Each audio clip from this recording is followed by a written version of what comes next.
எங்களோட நோக்கமே எல்லாரும் பணக்காராங்கணும் தான். எல்லாத்தையும் Of course.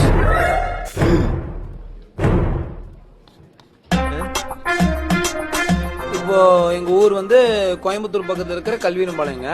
எங்க ஊர்ல மொத்தம் 100 பேர் இருக்காங்க. இப்போ நான் வந்து சேர்றேங்க திட்டத்துல. இப்போ எனக்கு கீழே நான் 2 பேரை சேர்த்து விடுறேங்க. அது அப்படியே போயிட்டு இருக்கு. இப்போ நான் முதல்ல இருக்கிற காட்டிக்கு எனக்கு நிறைய பணம் கிடைக்குங்க. எனக்கு கீழே இருக்கிறவங்களுக்கு ஏதோ சுமாரா கிடைக்குங்க. சரி, இதே கடைசியில ஒருத்தன் இருக்கான் பாத்தீங்களா, அவனுக்கு ஆளே கிடைக்காது. கரெக்ட் தான். அவனுக்கு எங்க இருந்து வரும் தொட்டு? கரெக்ட் தான். என் பக்கத்துல வந்து என் சட்டைய புடிச்சு, "ஏண்டா பாவி, படுபாவி, உன்னை நம்பி காசு போட்டேனே, என் மானம் போச்சு, மரியாதை போச்சு, வாழ்க்கை போச்சுன்னு கேட்டா ஆ, நான் என்ன சார் பண்றது? என்ன சொல்றது? பதில் சொல்லு. ஏங்க நான் கேட்டது தப்பா? டொர்னா சூப்பர். சூப்பர்.